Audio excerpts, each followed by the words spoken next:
29 मई को एक बहुत ही दर्दनाक इंसिडेंट हुआ था जो कि हम सब जानते हैं। पंजाबी के मशहूर सिंगर थे जिनका इंटरनेशनल फेम भी था, शुभदीप सिंह, जिनको पॉपुलरली सिद्धू मूसेवाला के नाम से जाना जाता था। तो उनकी एक बहुत ही ब्रेजन किलिंग हुई थी और जवाहर के विलेज जो कि डिस्ट्रिक्ट मानसा एरिया में आता है, वहाँ पे ये इंसिडेंट हुआ था। जैसा कि आप जानते हैं, स्पेशल सेल लगातार बड़े केसेस पे, जहाँ पे हमें लगता है कि इंटरस्टेट रेमिफिकेशंस हो सकती हैं, वहाँ पे काम करता आया है। उसी टाइम जब हमारे ध्यान में ये और नोटिस में चीज़ आई कि इस तरीके से ये किलिंग हुई है और उसके वीडियोस वायरल हुए, स्पेशल सेल की मल्टीपल टीम्स ने उसी टाइम से इस पे काम करना शुरू कर दिया। और जैसा कि पहले हम लास्ट प्रेस कॉन्फ्रेंस में आपसे सारा शेयर कर चुके हैं, तो काफ़ी एक्सटेंसिव एफर्ट के बाद फर्स्ट ब्रेक थ्रू हुई थी, जिसमें कि एक्चुअल शूटर पकड़े गए थे। शूटर से पहले मास्टरमाइंड को ऑलरेडी स्पेशल सेल ने अरेस्ट किया था। ऑलरेडी वो एक मुकोका केस में अरेस्टेड था और उसने अपना role as a mastermind confess कर लिया था। लेकिन उसके बाद जो मेन एफर्ट था स्पेशल सेल का, मास्टरमाइंड पता चलने के बाद और इसकी इंटरनेशनल कॉन्स्पिरेसी पता चलने के बाद, था कि जो एक्चुअल शूटर्स हैं, जो सीन ऑफ क्राइम पे गए हैं, जिन्होंने एक्चुअल फायरिंग करी है और शुभदीप सिद्धू को गोली मारी है, उनको पकड़ा जाए। तो फर्स्ट जो हमारी ब्रेक थ्रू थी 19 जून को, उसमें हमारी न्यू दिल्ली रेंज की टीम ने under supervision of Pramod Kushwaha DCP और हमारे एसीएसपी हृदय भूषण और मिस्टर नेगी एंड बाकी सारी जो न्यू दिल्ली रेंज की टीम थी, इन्होंने प्रियव्रत फौजी को अरेस्ट किया, कशिश कुलदीप को अरेस्ट किया और तीसरा केशव, जिसने सारी रैकीज करी थी, शूटर्स को ट्रांसपोर्ट किया था, उसको अरेस्ट किया।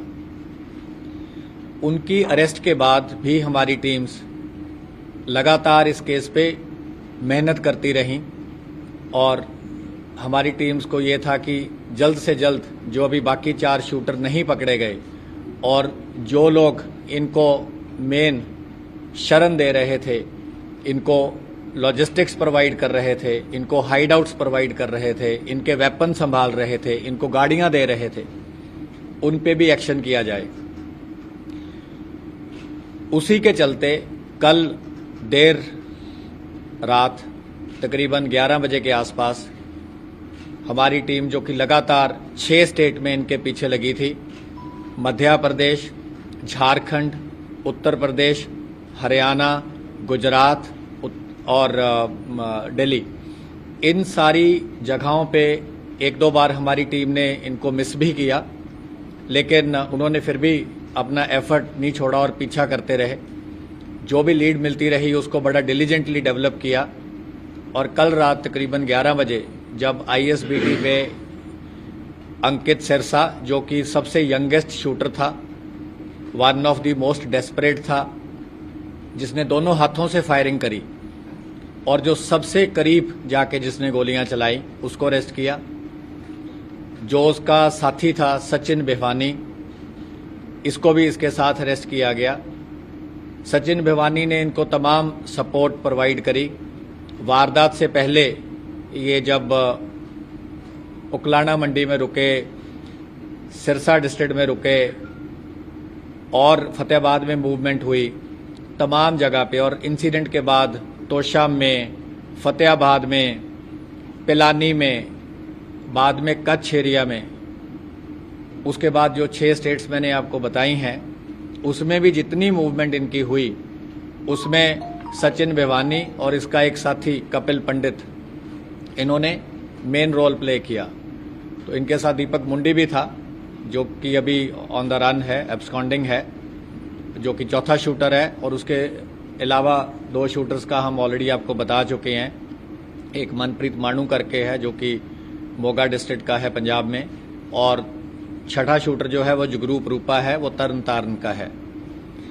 तो इस तरीके से स्पेशल सेल लगातार इस पे काम कर रहा है, जैसे कि ऑर्गेनाइज्ड गैंग्स पे, सिंडिकेट्स पे, एंटी टेरर पर्सपेक्टिव से स्पेशल सेल हमेशा काम करता आया है।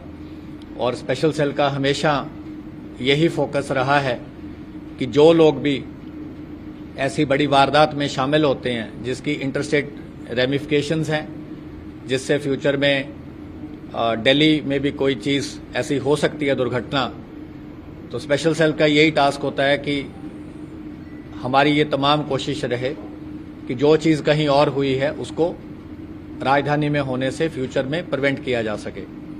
तो हमारी सारी टीम्स ने, स्पेशल सेल की ने, not only new Delhi range but बाकी रेंजेस भी, जैसा कि हम पहले बता चुके हैं, northern range, southern range, CI, south west, इन सब ने भी बहुत अच्छा काम किया, इसमें काफ़ी ग्राउंड वर्क किया और बहुत अच्छा एक ज्वाइंट एफर्ट रहा। और ये चीज़ भी हम बताना चाहेंगे कि हमने नेबरिंग लॉ एनफोर्समेंट एजेंसी से भी बहुत अच्छा कोऑपरेट किया है। तमाम इनपुट्स हमने बड़े टाइमली शेयर किए, उनसे भी हमें काफ़ी कोऑपरेशन मिला है।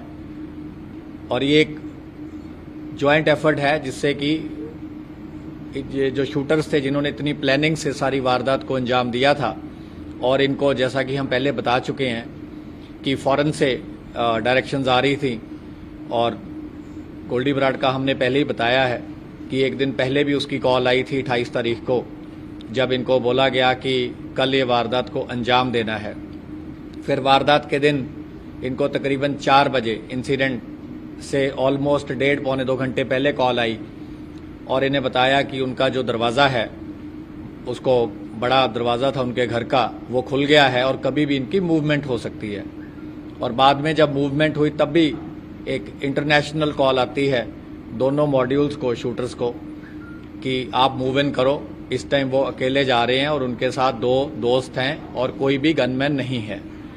और जैसा कि हमने पहले भी बताया है, वारदात के बाद प्रियव्रत फौजी जो बोलेरो मॉड्यूल का हेड था, ये कॉल करके बताता है कि इन्होंने जो काम इनको सौंपा गया था इन्होंने पूरा कर दिया है।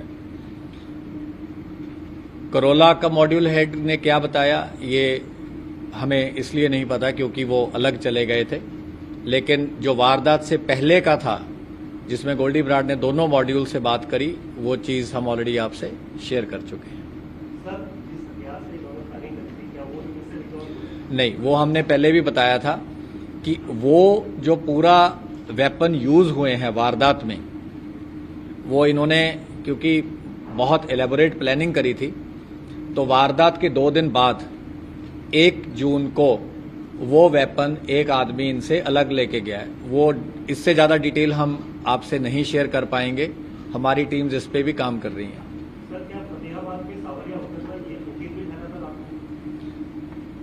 सावरिया होटल में ठहरे थे, आपकी नॉलेज करेक्ट है, लेकिन उसकी ब्रेकअप हम आपको अभी शेयर नहीं करना चाहते। सचिन कहाँ 4 शूटरों को पनाह दी थी, तो फतेहाबाद रुके, तोशाम रुके, पिलानी रुके, कच्छ रुके, मध्य प्रदेश रुके, बिलासपुर एरिया मूवमेंट हुई, यूपी रुके, झारखंड रुके, तमाम मतलब एनसीआर में भी इनकी मूवमेंट हुई, हरियाणा उसके बाद दोबारा फिर मूवमेंट हुई। तो ये ऑन द रन रहे हैं। 29 मई को इंसिडेंट हुआ था और कल 3 जुलाई थी, तो आप ये अंदाज़ा लगा सकते हैं कि पिछले तकरीबन 34-35 दिन में इन्होंने 34-35 ही शायद लोकेशंस बदली। एक जगह में 1 या 2 दिन से ज़्यादा ये बिल्कुल नहीं रहते थे, क्योंकि इनको पता था कि इनको मल्टीपल टीम्स इनके पीछे हैं। तो ये काफ़ी इन्होंने जो कर सकते थे बचने के लिए इन्होंने किया। अंकित गया था। हमने आपको लास्ट टाइम भी बताया था कि प्रियव्रत फौजी जो था ये बिना मास्क के ये 2 से लेके 7 तारीख तक जून को ये गुजरात कच्छ एरिया में रुके। तो प्रियव्रत फौजी जो था ये बिना मास्क के घूमना शुरू कर दिया। वैसे तो इसने अपनी दाढ़ी जो थी, जो इसकी फोटो में सर्कुलेट फोटो हुई थी, वो काफ़ी उसको क्लोज कट करवा लिया था हुलिया चेंज करने के लिए, लेकिन क्योंकि इसके बाकी सारे साथी काफ़ी इस चीज़ से डरे हुए थे कि इसकी गलती के कारण वो भी पकड़े जाएंगे, तो जो दीपक मुंडी था और ये अंकित सिरसा था, ये अलग हो गए। कपिल पंडित अलग हो गया, सचिन भिवानी अलग हो गया। वो जो आप पूछ रहे हैं, देखो उसमें तो बड़े बार इन्होंने कॉम्बिनेशन चेंज किए, कभी कोई किसी के हाइड आउट पे आ जाता था, कोई कहीं चला जाता था। मतलब ये तो अगर ये बताने लग गए तो फिर 15 मिनट इसी के लिए चाहिए, तो इसका कोई फायदा नहीं। सर, पंजाब पुलिस की वर्दी भी इनके पास थी, तो क्या वो भी इनके प्लान में था कि बचने के लिए एस्केप रूट इस वर्दी को पहन के इस्तेमाल करना था? वर्दी का इनका एस्केप रूट कम था, लेकिन वारदात के लिए ज्यादा था। पर क्योंकि इन्होंने वर्दी प्रक्योर कर ली थी तो वर्दी डिस्पोज नहीं करी। इन्हें लगा कि शायद किसी स्टेज पे कहीं कैमोफ्लाज करने के लिए अगर इनको वर्दी पहन के निकलना पड़े तो ये पहन के निकल सकते। अच्छा पॉइंट आपका कि वर्दी इतनी देर क्यों रखी हुई थी, तो उसका यही वजह थी कि इन्हें लगा कि इतनी मेहनत से वर्दी प्रक्योर करी है और वर्दी इनको फिट भी आ रही थी, और इनको लग रहा था कि जैसे कभी कोई बहुत ही टीम इनके पास पहुंच जाती है या कोई ऐसा मौका आ जाता है कि वर्दी पहन के एस्केप करना पड़े, तो वो भी इनके प्लान में था। उत्तर प्रदेश के बुलंदशहर से कुछ आरोपियों को दूसरी एजेंसी ने उठाया है, हरी नाम के शख्स को। AK-47 वहां से खरीदा गया था, उसका प्रयोग यहाँ पे हुआ है। तो अभी तक आप लोग इन्वेस्टिगेशन के नहीं, अभी AK-47 का कोई डेफिनेट सोर्स सामने नहीं आया। हमारे पास कुछ चीजें इंटरोगेशन में सामने आई हैं, लेकिन अगर हम आपको ये ऐसा उस स्टेज पे नहीं पहुंचे हैं कि हम आपको ये बता सकें कि इसी जगह से AK-47 प्रोक्योर करी गई थी।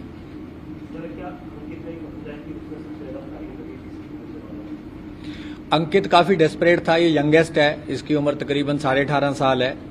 तो ये दोनों हाथों से इसने वेपन पकड़ के फोटो वगैरह अपनी खींचवा रखी हैं। एक वो बुलेट्स को ग्राउंड पे रख के मूसेवाला लिख के इसने फोटो भी खिंचवाई हुई है। अप्रैल के महीने इसने 2 वारदातें करी हैं, लॉरेंस बिश्नोई के भाई के कहने पे 2 जगह फायरिंग करी है।